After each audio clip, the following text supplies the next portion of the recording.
Heeluun suuraa Naahii wajjin yeroo hirummaa keessa turan argitee booche. Naatiinis anis hin ganne naan kaa'e. Namoonni baay'een illee yeroo waan akkanaa dhaabanii wanticha arguu hin barbaadan. Ani garuu nama akkasii miti yoo jedhu haasawe. Ashamaa akkam jirtu hordoftoonni kiyya marti keessaan siniin jechaa.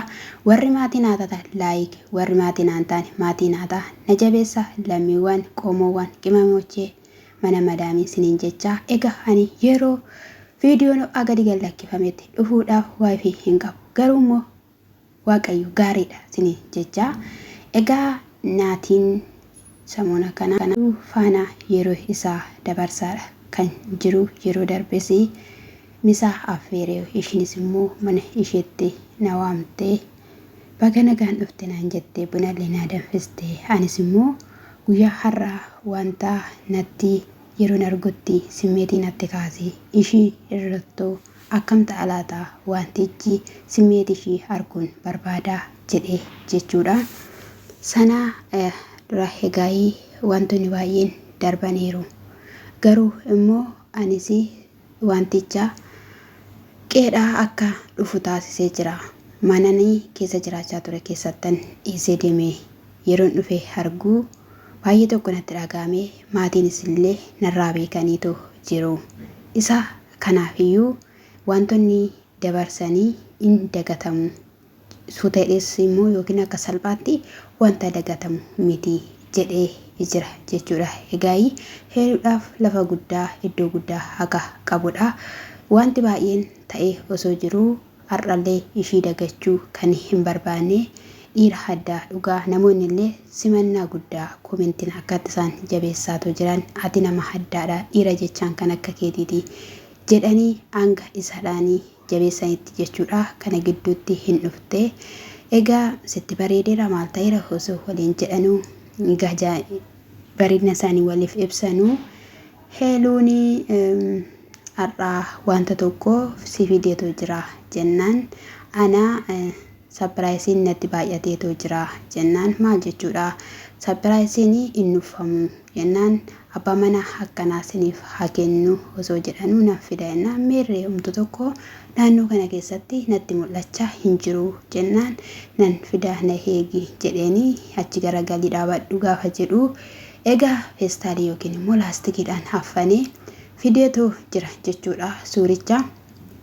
Suurri kun yeroo waliin turanitti kan ka'an mana naatii keessaa kan turedha jechuudha. Akkasumas hiriyaa keenya kan nuuf kenne ta'e jedhaniitu jiru jechuudha. Yeroo kan argitutti garuu baay'ee simmeetii keessa kan ishiin galte jechuudha. Yeroo tokko tokko ariifatanii adeemuun nama kan ofii ta'ee nama dagachiisa yookiin immoo nama dhabsiisa jechuudha. Jireenyi heeluu haala kanadhaan kan inni waan baay'ee ta'e jechuudha. Baay'ee boochee maaltu si boochisaa jedheeni zol jettee jechuudha. Ofirra gadi teessee ananga kanaatti dhugumaanii si tuqa yookiin immoo si dhibbisa jedheetu miti. Bakka yeroo sanadhaaf anatti illee akkanumatti natti dhagahame.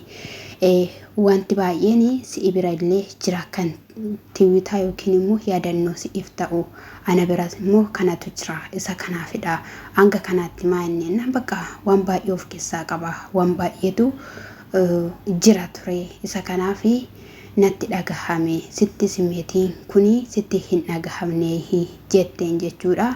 Natti dhagahamnaaniin iyyuu fideetoo si agarsiisuu barbaade. Ani garuu akka dubboochuuf osoo hin taane waliidhaan kolfinee yaadannoo kanas ilaallee akka dabarsinuudhaafidha.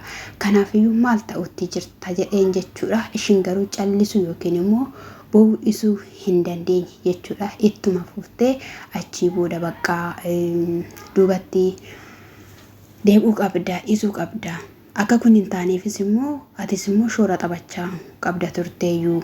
Jireenya kee yoo si jeeqa ta'eera ta'e ani fuulduraa balleessu yookiin immoo dhoksuu nan danda'a gaafa inni jedhuuni jireenya isa kam jetta. Akkasumas inni ati na eeguu qabda yookiin immoo kana sirreessuu qabda naan jettus immoo maalidha. Wanti hundumtiyyuu kan bade karaa keedha. Kan dogoggora godhate karaa keedha. isa kanaaf iyyuu maalidha jettee bakka simmeetii taate waan ta'eef akkatti isheen dubbachaa turte argataniitoo jirtu jechuudha. Ani gaa'ii si gaddisiisuu fedhee miti jedheen jechuudha. Wantichi osoo waan itti fufu ta'ee bareeda ture. Garuu waan itti fufaa miti. Wanta dhaabbatedha. Isa kanaaf jettee jechuudha yeroo kanatti natti kennamuu qaba. Ana bira taa'uu qaba. Kan ishiin jettee akkamitti akkas jettaa? Wanta akkasii tasumayyuu hin barbaachisu. Na bira kun kan taa'uu qabu. Si bira wanti baay'een hin jiru jennaan hundi isaayyuu jira. Yoo barbaaddetta ta'e shaantaadhaan illee si feesisee si fiduu hin danda'a jetteen jechuudha. Egaa heeluu an akka kiyyaatti dhaabbattee osoo gaa'ela kee kanadhaa fi uumaa kee kadhattees isa hiriyaa yeroo qabattu hiriyaan si harkaa bu'u. Akkasumas immoo yeroo baay'ee dhiirota faana ta'uun booddee rakkoo guddaa namatti fidaa. Gaa'ela nama dhabsiisaa waan baay'eetu jira. Namni kaleessaa si jaalatee yookiin immoo si dhiise yookiin ati dhiiste deebi'ee haaloo si ba'u wanta barbaaduu fi haaloon sun immoo rakkoo guddaa gaa'elli kee borullee akka seeraan hin dhaabbanne kan si taasisu jechuudha. Ariifachuun barbaachisaa miti. Egaa inni ji'a 8dhaa fi bilbilaan turre yeroo inni caal jedhutti na dhiiseera jechuudhaan heeluuni waan baay'ee keessa galte yaaffaanas argitaniitoo jirtu. Deebisanii immoo safaanas gargar ba'anii wanti hundumtuu immoo miidiyaarra wanta ta'eef inni kunis immoo dhufee egaa haala ishiin keessa jirtu qophaa ishiitoo jedhee kinoo egaa kanadha. Sana booda bakka gara keetti deebi'ii jedheeni jechuudha. Akka tokkolfituun barbaadaa jedheeni ishiinis dhiistee bira darbitee bicha waan baay'eetu ture. Otoo kun ta'uu baatee garuu shaggaadha jettee ishiinis dhugaa dubbachuudhaa fi ani walitti deebi'u jedhee abdiin qaba jechuudha. Garuu immoo egaa isaantu murteessa. Wantoota isaan dudduuba jiru yookiin immoo wanta jireenya isaanii keessa jijjiiru isaantu beeka. Akka namaatti garuu otoo walitti deebi'anii baay'ee bareedaadha jedha. Inni biraa immoo Fayyoo jechuudha. Fayyoo haadha manaa jira. Fayyoo jaalalaan beektu. Dhugaa dubbachuudhaa fi durallee maaliif otootti nimiin gaa'elatti galtee maaliif otootti nimiin akka ijoollee qabdu yookiin akka mucaa qabdu otootti nimiin jedhee dhugaa dubbachuudhaaf namni baay'een illee Fayyootti kan faradaa turre jechuudha.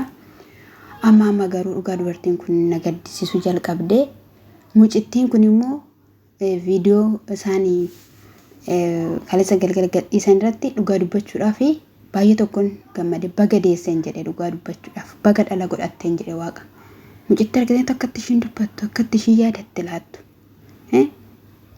Dhiphachuus hin barbaachisu si dhukkubaa. Jechuudha baay'ee ishee jajjabeessaa ta'u kan ishiin jirtu.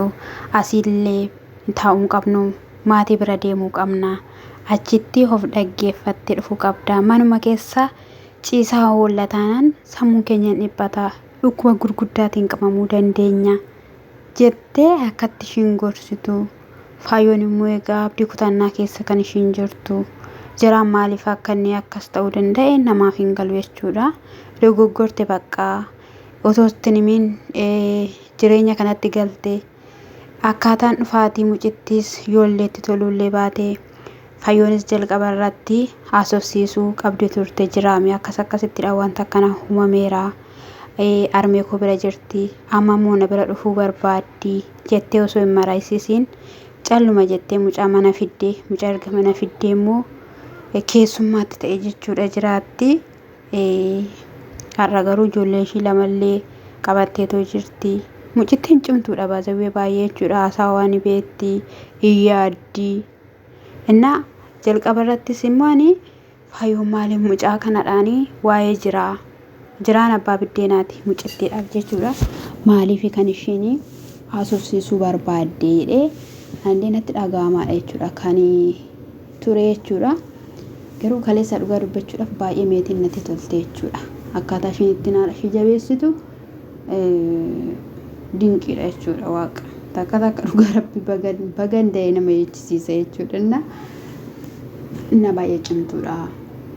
fayyoomoo waaqayyoo gaa'ela kee iddootti siif haa deebisu siin jechuu jaaladha.